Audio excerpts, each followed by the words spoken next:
place that is spoken about only in whispers. A dark area that spawns the beginnings of urban legends. A place where anything can happen and usually does. During the light of day, it hides just outside of view. But when the sun goes down, spirits, creatures of the night, roam free, and things do go bump in the night. It is in every state and every country, and there is no escaping it, no matter how safe you feel behind your locked doors and latched windows. So we invite you to turn down the lights and turn up your radio while we join Dave Schrader and Tim Dennis, your hosts, on a journey into the darkness on the edge of town. Good evening and welcome to another edition of Darkness on the Edge of Town Paranormal Radio Show. I'm your host, Dave Schrader, sitting across the board from me, Mr. Tim Dennis. Tim, have you recovered from today's Anoka Halloween parade? I didn't have to do much. I sat in the car and I held Toto.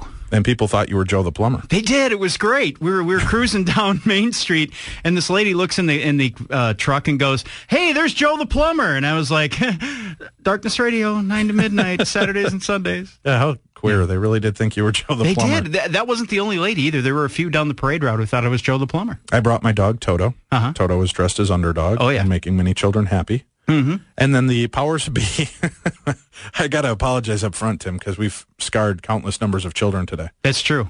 The powers to be, Ben, I don't know if you heard about this. Can you hear me in there, Ben? I don't think she can. She can't hear you? So we've got, we're out on the parade route. They give us one bag of candy, one bag to toss out. And then they give me movie posters. They give me Saw 5, Blindness, and Quarantine. Well, they're all movies for the kids. They're all wrapped up tight, so I'm chucking them out to little kids, or not chucking them out to little kids. I'm trying to get them to the teenagers, but the little kids are like fervent, man. They're like, "Give me the posters." Yeah. So I'm giving them the posters, and I'm just like, oh, they're going to be like, oh my God. I've also learned being tortured. I've also learned kids are very greedy when it comes to candy, and Yes. if you run out of candy, just show them an animal.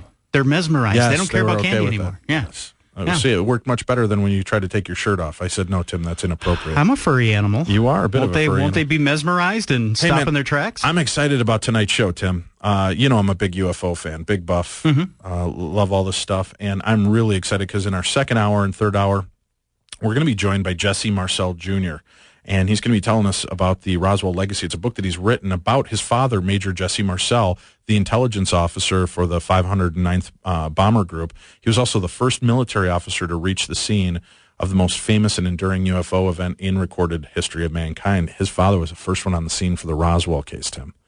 And not only did his father see stuff, but Jesse Jr. saw this as well. I'm really excited about having this guy on the show and talking to him about, his personal experiences with this. So this is a lot of fun for me. And we're going to also, a little bit later on in the show, coming into the end of the show, I guess, in about the last half an hour, she's going to join us, Tim? Yeah. Okay, Yep. We have Julie Schuster, who is the executive director of the International UFO Museum and Research Center out in Roswell, New Mexico.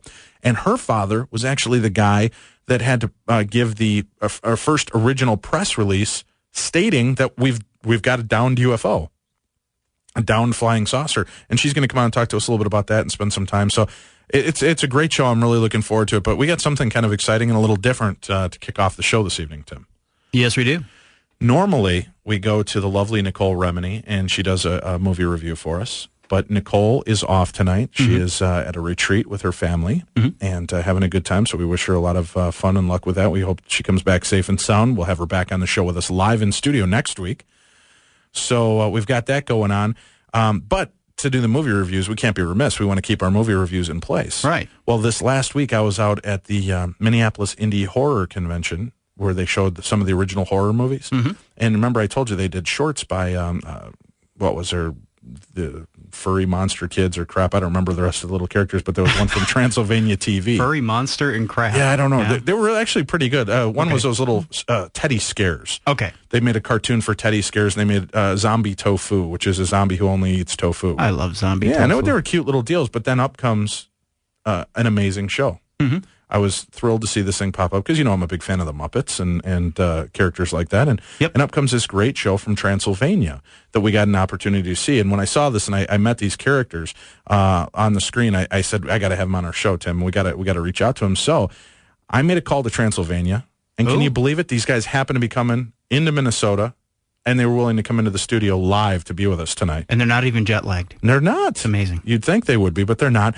So, ladies and gentlemen, all the way from Transylvania TV, Transylvania, please welcome Furry, Ackermonster, and Duane Frankenstein, our guest movie reviewers for the evening. Gentlemen, thank you very much for being a part of the show. Man, are we happy to be here. Hello. So, you guys are willing to step in now? You don't have a problem with doing this? You're all prepared? Oh, no. Yeah, we heard your movie reviewer was out, so me and Duane here, we rushed over. Normally we'd be taking the T-Bone Special, which is the car, but right now we're just what were we doing? We were coming to Minnesota for a gig and then ran into you. Well, and I appreciate you guys were great. I loved watching your new TV series. Looks like it's going to be fantastic. Hopefully you guys are going to have some more stuff going on with that. And people can actually check that out on our website as well. But now, tell us a little bit about that. You work on a TV series, right, in Transylvania? Yes, we do. Yeah. Actually, I run the main board. I'm kind of like your guy in the booth there. And Duane is Duane. I make things work when they're broken sometimes. Sometimes I make things broken when they work. That is a lot like my guy in the booth, Tim, too. He does a lot of that. It's sort of yin and yang, I suppose. Getting a lot of dirty looks from in there. So let's talk about this now. Go ahead. Now you were born in Transylvania, right? We work at TV, but we see a lot of movies. You see old Furry here. That's me. You can't see me pointing to my furry chest because this is radio. But I was born in Transylvania, which is odd for a Yeti. But I grew up in the States watching late night triple bill horror shows on UHF TV. Remember UHF? Yeah, actually, I grew up in Chicago. We grew up watching Son of Svengoolie on Channel 32 on UHF, all the old horror movies on that. Yeah, I remember Sven. He was good. Yeah. And then I started renting horrible horror crap on VHS. You remember VHS? Yeah, guys, sadly, I'm old enough to even remember the old Betamax stuff. Funny. Yeah, well, now it's all DVD and BRD and DSS and the RNC and the NRA and... but we love movies. It's fun to go to the theatre. I like the crunchy crunch the best. You like popcorn, Duane? Oh, no, the floor. I like to feel it squishing between my toes. Oh, yeah. Sorry. Duane's got a bit of a sticky fetish. Anyway, the movie you have chosen to review is a new release. Got to stay on top of these things. It's called Saw 5 or Saw V. But it doesn't have any of those aliens that look like humans who rip their face and then show the lizardy stuff underneath, V. You got anybody on the show who's ever been abducted by those butt monkeys? Yeah, actually, Tim was probed. But to be fair, they did buy him dinner first, guys. Gotcha. They're actually pretty decent to me, yeah. When I met them, they were jerks. I met one at a sci-fi convention, claimed to be the guy who played Freddy Krueger. It was so bogus. I debunked his ass right there. Freddy's funny. I want to talk about serial killer movies. Not your turn yet, D. Besides, Saw V is a serial killer movie with a twist. The victims murder themselves. Saw V is sticky. It is sticky. It's sticky and oogie. It is oogie. Did you see Saw, Duane? Did I what? Did you see Saw? Well, of course I see Saw. They call it teeter-totter where I come from now.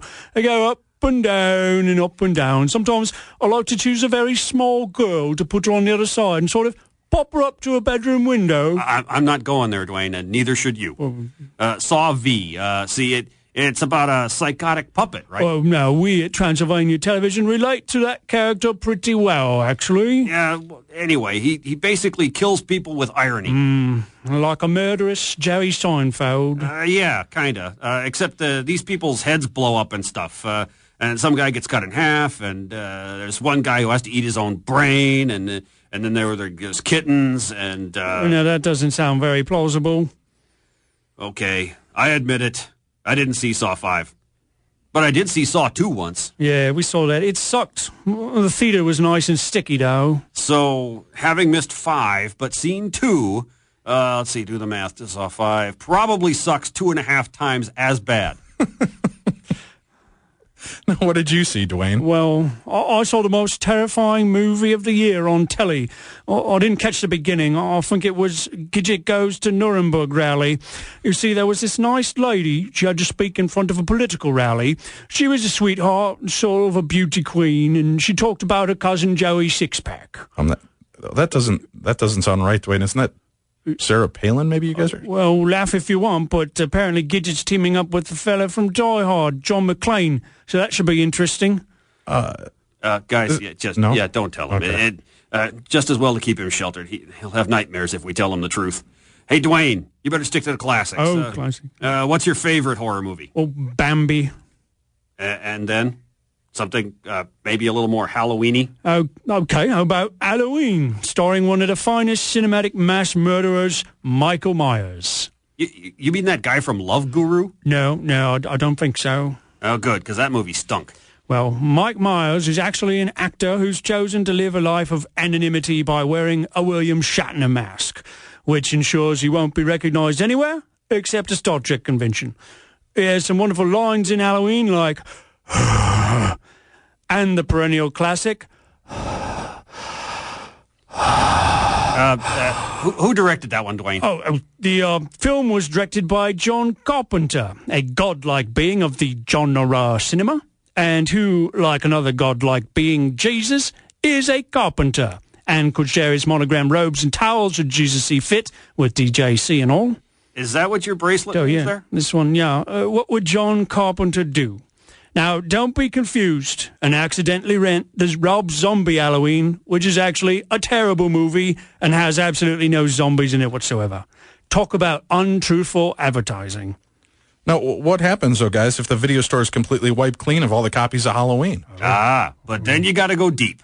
Get some of the lesser-known ones, right, Duane? That's right. Anything with the word night in it is a good place to start. Unless it's M. Night Shyamalan, and then you've got about a 33% chance of that stinking. True. Let's see. Night of the Living Dead.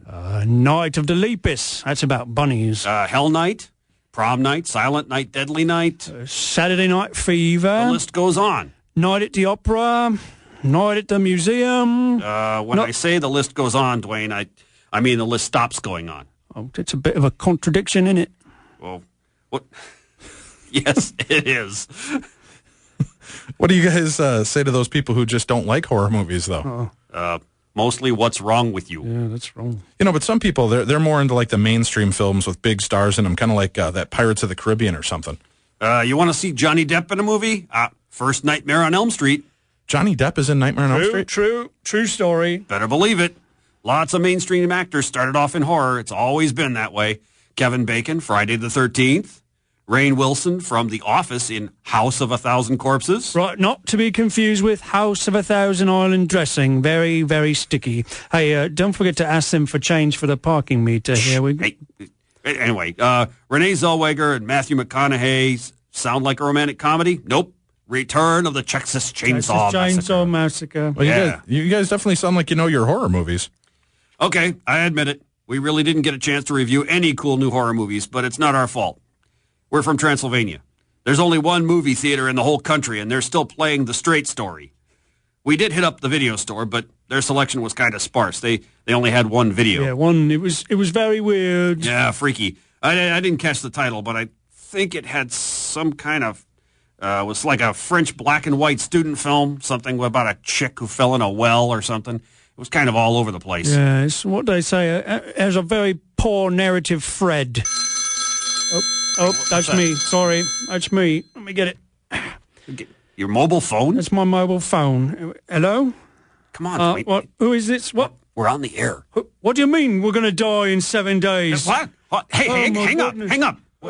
Hang up. Oh. Who was that? Some kind of freaky ghost serial killer? Oh, no, it was the video store. We're a week overdue on that movie. Oh, guys. Well, can you guys stick with us? We're going to take our first break here. Furry, Duane, we'd love to have you stick in for international news with Adrian Lee. Will you be here? Sure. I think they're towing the car, so yeah, we've got to stay. Excellent. Guys, stay with us. And all you stay listening, you're listening to Darkness Radio, the best in paranormal talk radio. Hey, everybody. Thanks a lot for tuning in. You're listening to the best in paranormal talk radio. I'm your host, Dave Schrader. Across the board from me, Tim Dennis. Guys, check out our Halloween party's coming up this Friday on Halloween. What a novel concept, Tim. Yeah, way to go. Halloween party on Halloween. You guys can join us. As a matter of fact, we had 2 of the rooms open up, Tim. So there are 2 rooms that are still available at the Palmer House Hotel. If you're interested, go to darknessradio.com or darknessevents.com. Click on the Palmer House. For the price of the room, you get the room. You get to ghost hunt with the entire cast of Darkness Radio. You also get a chance, you get some drinks, some food. It's going to be a great time out there. Come on out and spend some time with us. Again, go to darknessevents.com. Click on the Palmer banner. Join us out there. Otherwise, if you just want to come hang out for the party, it's totally free to come out there and spend some time with us. Our good friends from ghostshop.com picked up that tab for the party goers. So we do hope that you'll check that out. As a matter of fact, Timothy. Yes. And what did I do wrong? Why you got to call me by my proper name? We'll put these 2 friendly monsters on the spot. Furry, Duane, are you guys going to join us out at the Palmer House? Come on out and meet the people. Yeah, forget about those 2 extra rooms because I'm taking those. Excellent. Good deal. And you guys can ghost hunt with us. People love to meet you. I'm lying, by the way. You're lying? Come on. You can't come out? One's for the left cheek, one's for the right cheek. That's right. Hey, this is all fur, baby. Well, we're going to do that. And you guys are going to stay here for our news segment, right? Sure. All right, because ladies and gentlemen, it's time for news.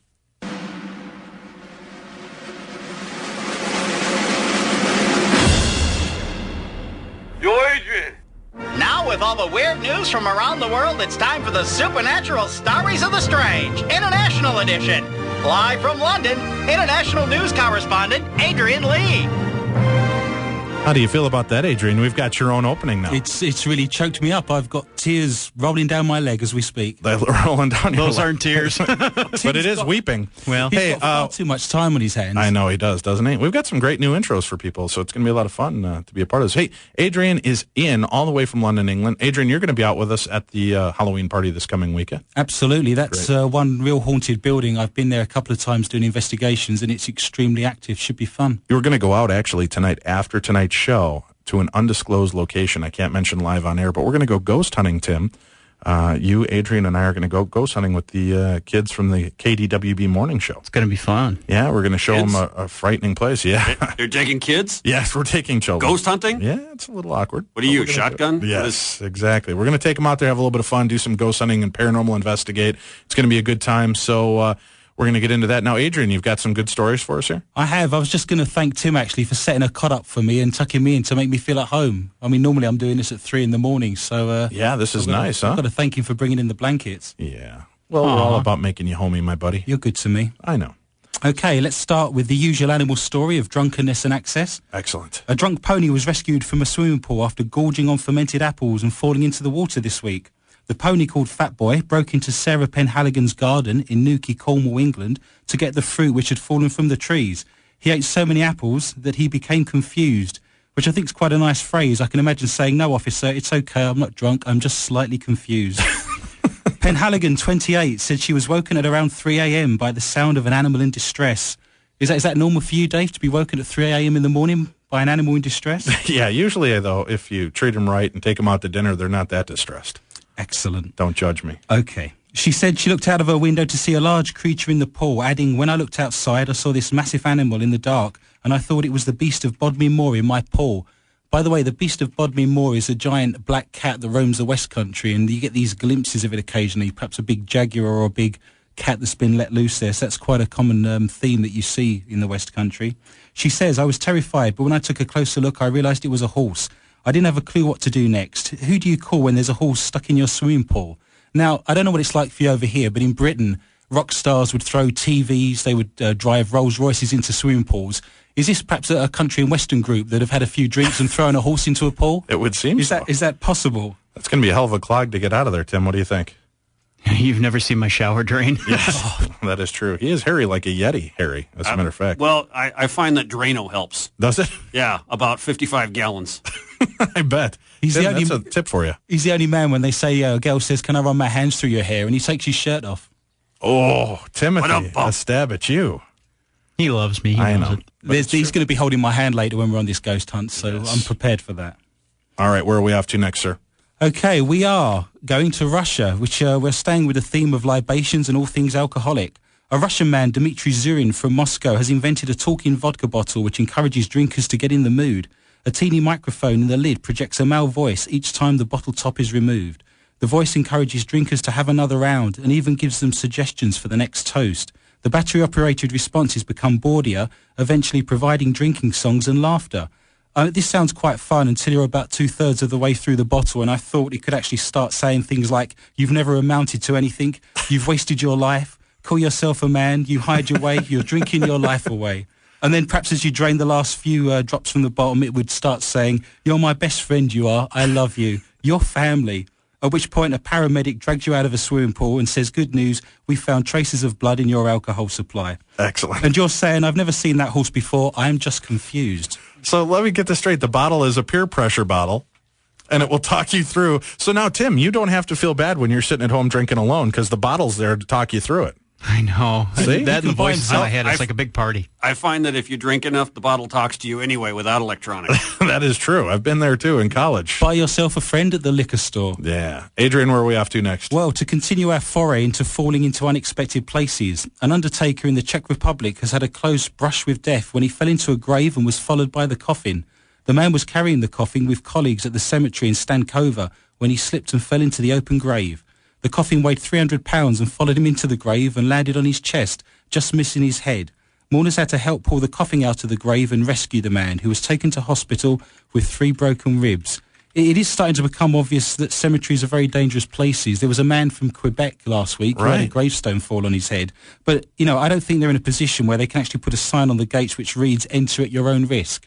I'm thinking that could be quite a scary thing. That it is. So a nice dignified send-off there for the deceased, who had got lowered in and out of the hole on several occasions, at which point they then shook him, they did the hokey-pokey, and they all turned around and went home. Oh, good God. With that, we're going to take our second break. You're listening to Darkness Radio on your home for Paranormal Talk Radio every Saturday and Sunday night, 9 to midnight. Good evening. Welcome back to the Darkness on the Edge of Town Paranormal Radio Show. I'm your host, Dave Schrader. Sitting across the board from me this evening, live in studio, international news correspondent and roguishly handsome Englishman, Mr.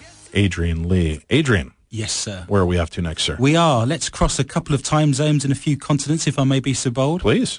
In Kathmandu, Japanese climbers returning from a mountain in western Nepal said on Tuesday they had found footprints that they think belong to the abominable snowman or Yeti. To the what? Abominable. This is the American correcting my English again, isn't it? I can't help it. How dare you? Say it again. It was the cutest thing ever. Pat, I'd like to buy a syllable, please. I'm outnumbered. This is so unfair. Yes, it is. It is. It's just bullying in the workplace. This I is. know. All right, so they found the abominable snowman. And they did, yeah. Okay. Shall we? And it's not the Yeti, it's the Yeti, by the way. Yes, yeah. You see her picking back. He gets me back on that, Tim, because during it I said, why don't we go to the Yeti story next? I love Return of the Jedi. It's Yeah, my favorite So if movie we can ever. return, I'm a member of the Ancient Order of the Jedi. Yes, very well. So if we can return to our Yeti story, Please. we saw 3 footprints. They said very large and could not be explained. A member of the Yeti Project Japan said, returning from the mountain with photographs of the footprint. The climbers, equipped with long lens cameras, video cameras, and telescopes, said, however, they did not see or take any photographs of the creature. Unfortunately, I don't know if these guys were out there at all, running around, maybe producing some footprints. Furry, do you have anything to say about this? Well, actually, that those footprints were those were from my cousin Ben. Ben Yeti? Yeah, Ben Yeti. He Three was out feet? there. Is that his middle leg? Or? Well, actually, he's a mutant. He's got 3 feet. Nice. He jumped, landed once, then left. Now, how did the footprints, did they continue on? Or was it There just was like... just 3 random footprints just left. There was no beginning, no end. He was drunk, and he he stumbled in.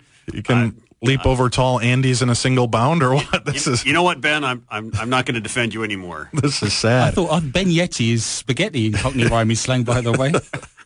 Where are we off to next? Well, it's not you haven't seen finished his hair. yet. Oh, I'm There's sorry, more, we're not sir. done? There's still more? I know. About the 3-footed Yeti? Yeah. 3-footed Yeti. Is he not very tall? I guess. The Yeti is said to live in the Himalayan regions of Nepal and is largely regarded by the scientific community as a mythical beast, although we've just debunked that one. Mm-hmm. However, I'm afraid so. However, the footprints were found on the snow at an altitude of about 16,000 feet in the Dhaulagiri mountain region of western Nepal. We know how the footprints of bears, deers and mountain goats look, they say, but none of these look like any of this, and this is unique, apparently. And they've taken photographs of these, and if people want to see them, they're on the website, and it's the archetypal photograph with the pickaxe next to it, so you can see that for some sort of scale there. Unbelievable. Yeah, I got a cousin who deals in miniature pickaxes. It's all an illusion? It's all a fake, yeah. So it's just some barefoot guy walking around at 16,000 feet? And, yeah. Wow. Yeah. That might be even more frightening than a 3-foot Yeti. All right, where are we off to next? Okay, we're going closer to home for me now, especially for our Francophile cousins that listen in. A controversial voodoo doll is proving to be quite the pain in the side of French President Nicolas Sarkozy this week. The doll, which features Sarkozy's likeness and is being sold in some French stores, comes with a set of pins and an instruction manual on how to inflict voodoo curses on him. Sarkozy is now suing the producer of the doll, which he said is an affront to his reputation and a misuse of his personal image. It is unlikely that the publisher or Sarkozy have thought much about the voodoo's ancient roots during the doll's fiasco, but the practice is in fact just one significant part of a complex belief system that makes up the mysterious religion, which is still practiced in many parts of Africa, Haiti and Jamaica. The precise beginnings of voodoo are unknown, but the West African country of Benin is considered to be the birthplace of the religion, and most historians would probably agree on that. Voodoo means spirit in the local language and has probably evolved there from ancient traditions of animism or the belief that otherworldly spirits can inhabit the body of humans and animals. So President Sarkozy at the moment probably feeling lots of sharp pains and pins all over his body. Wow, that's crazy that they're still using this kind of... I just think it's funny that they do that. I think they did it, though, with Bush. They had, in the United States, I believe they had Bush voodoo dolls when he came in on the second term, and they were making a big stink of that back then as well. But yeah, obviously that worked really well. Yeah, well, he's going to get his now. I say, I'm giving him only another month or two in office, and then he's out for good. He's out. He's out of here. I was all for putting pins in puppets. I don't know if that's a good idea or not. Ouch, yeah, that's... Ixnay on the up it pay. All right. Now, we're having, Adrian, we're having some guests on this evening talking about probably one of the biggest UFO cover-ups known to man with the Roswell crash, but you went out and you dug up some other UFO stories. Sure, there's been a lot of activity this week, actually. Again, the release of military files under the Freedom of Information Act has turned up some real gems this week. A passenger jet bound for Heathrow Airport had a near miss with a UFO, the Ministry of Defence files reveal. The captain of Air Italia Airlines shouted look out to his co-pilot at the sight of a brown missile-shaped object shooting past them overhead. Civil Aviation Authority and military investigations could not explain the 1991 incident near Lydd in Kent in England. The unsolved close encounter features in UFO-related military documents made available by the National Archives. After ruling out the object flying past the Air Italia jet as a missile, weather balloon or space rocket, the Ministry of Defence actually enclosed their inquiries. 19 files covering sightings between 1986 and 1992 are being made available online. Almost 200 such files will be made available by the Ministry of Defence over the next 4 years. There is also a Ministry of Defence request that Army and Navy helicopters do not take photographs of crop circles because of concerns about undermining the official line that the military did not investigate unexplained phenomena. But this current batch also includes a US Air Force pilot's account of being ordered to shoot down a UFO that appeared on his radar while he flew over East Anglia. And again, I've got a story that touches upon that. Yeah, go for it. Let's hear what you got. Okay, one of the things that interests me about this is it's almost on a weekly basis these are coming out now as each file is released to the public. So if people actually want to see these, they can actually go online. And I do think there's a fee to pay, but you can see all of these files and actually look at the raw material yourself. There's drawings, sketches, interviews and various bits of footage on there. So you can actually access these yourself if you want to see the raw data. But what that last report was referring to, an American fighter pilot flying over an English airbase at the height of the Cold War was ordered to open fire on a massive UFO that lit up his radar, and this account was actually published on Monday. The fighter pilot said he was ordered to fire a full salvo of rockets at the UFO moving erratically over the North Sea, but at the last minute the object picked up enormous speed and disappeared. The account first published in Britain's Daily Star newspaper more than 17 years ago, and to this day unverified by military authorities, was one of many carried by the 1,500 pages the archives made available online. The unnamed pilot said he and another airman were scrambled on the night of May the 20th, 1957, to intercept an unusual bogey on radars at the Royal Air Force Station Manston, an airfield in the southeastern tip of England, about 70 miles from central London. This was a flying object that was very unusual in its flight patterns, the pilot said. According to a typed manuscript of his account mailed to Britain's Ministry of Defence by a UFO enthusiast in 1988, in the initial briefing it was suggested to us that the bogey actually was motionless for long intervals. Ordered to fly at full throttle in cloudy weather, the pilot said he was given the order to fire a volley of 24 rockets at the mysterious object. He said he was incredibly scared, saying that he was asked for confirmation, which he then received to actually take out this object. Retired US Airman Milton Torres told Britain's Sky News on Monday that he was the pilot and he has spent the last 50 frustrating years attempting to uncover the truth of this aerial encounter. Speaking from his home in Miami, Torres said that he'd never saw the UFO with his naked eyes, but he watched in awe as it appeared on his jet's radar and sped off across before he had a chance to fire. All of a sudden it was coming in. It decided to take off and leave me behind. The next thing I know, it was gone. It was like some kind of space alien craft. It was so fast. It was so incredible. It was absolutely death-defying. In the newly published government file, the US airman said the UFO appeared impossible to miss. The blip was burning a hole in the radar with its incredible intensity, the pilot said. It was similar to a blip I had received from a B-52, and it seemed to be a magnet of light. I had a lock on it, and I had the proportions of the flying aircraft carrier in front of me. As he closed in on the object to prepare for combat, however, the object began to move wildly before fading off his radar, and the target had gone, and the mission was called off, and then he was asked to return to base to a very odd reception. He said, "I had not the foggiest idea what had actually occurred, nor would anyone explain to me anything else," the pilot said. He said he was led to a man in civilian clothes when he landed who advised me that he would be considered, would be considered highly classified, and that he should not discuss it with anybody, not even his own commander. And then that particular man disappeared without so much as a goodbye, and he's never heard from him since. Britain's military said it has no record of the incident according to the files. Neither did the US military. The second pilot's account, also included in the files, actually paints a somewhat different picture of events, saying there was not one, but actually several unknown objects, and some of them were the size of aircraft carriers. Although he also mentions that the narrative wasn't actually as exciting as he remembers it. He said that his colleague actually perhaps included things on the original report that he didn't actually see himself.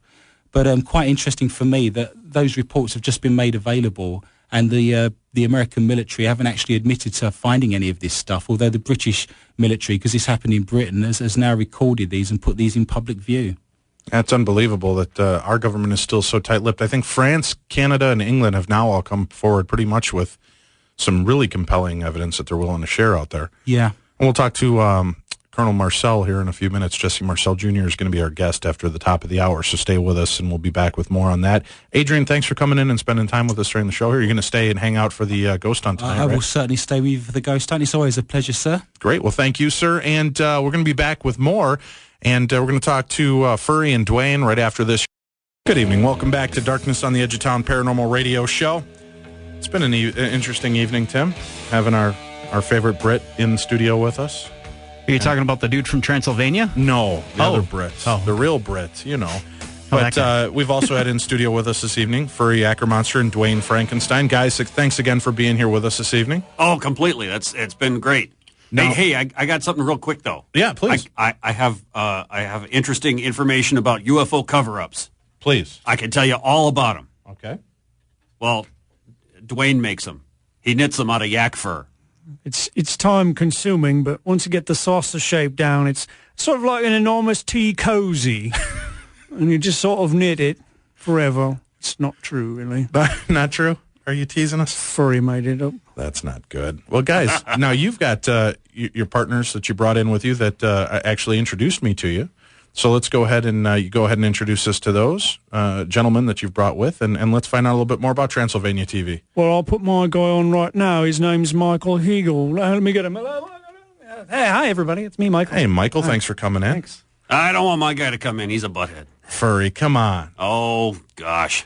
All right. I understand All it's like Jim Henson. You can't tell when Kermit stops and Furry begins. Is that the problem here?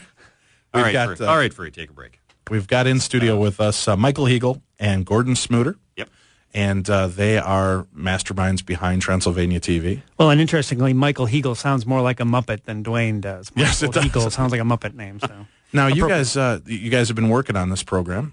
Yes. Tell the audience about this. Now, too, if you guys want to check this out, it's awesome. Go to darknessradio.com.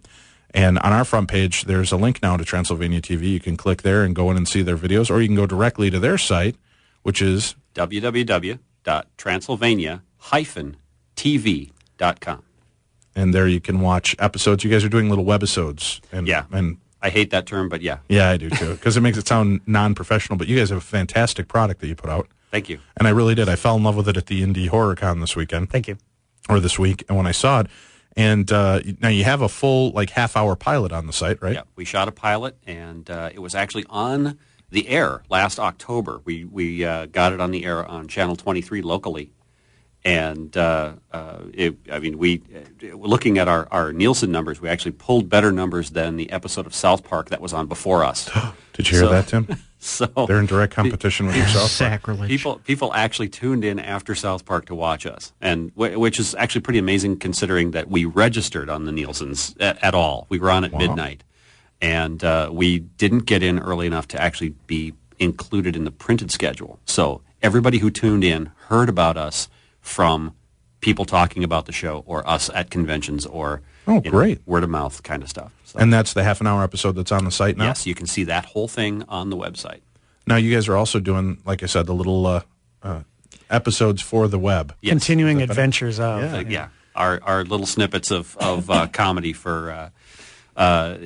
basically, it's just an attempt to keep it fresh. We have to keep putting new stuff up to get people to keep coming back and see the show and that kind of thing. And so we're just doing, little 2-minute, 3-minute sketches with the characters, trying to keep them developing. I mean, we actually want our characters to grow a little bit, too, as time goes on. So we're going to keep developing new stuff and keep throwing maybe some new characters in there. And you know what? This was like a great, for me growing up, two of my favorite shows of all time, honestly, were The Muppets and The Groovy Ghoulies. Oh, yeah. And to see you mate these two and come up with your insane hybridization and, with a little bit of Monty Python thrown in, I think is a really a great homage to the classics. And the humor, again, folks, I wouldn't necessarily watch it with your kids, little kids at this point. It's probably, teen appropriate, 16 and up. PG-13 and up, probably.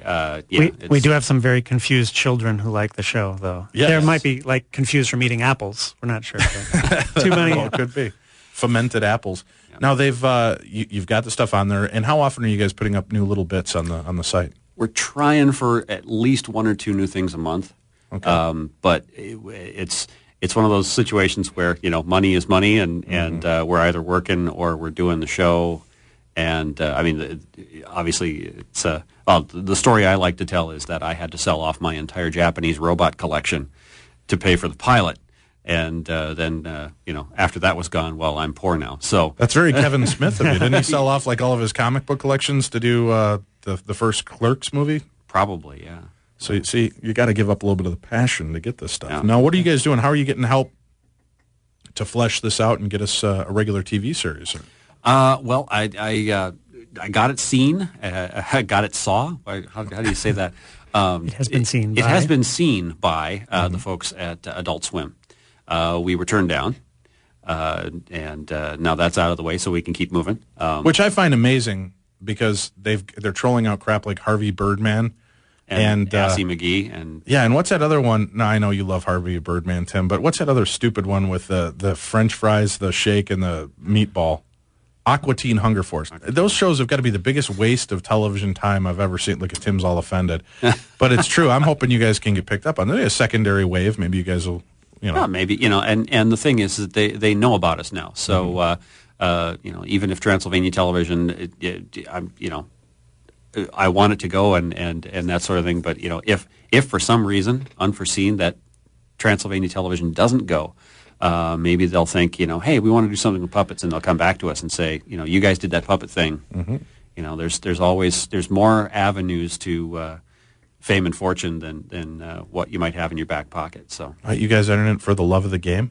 Oh, absolutely. You're just in it for money? Tim, I'm so discouraged. That's the only reason I'm here. Yeah, that's true. Yeah. I'm here for love.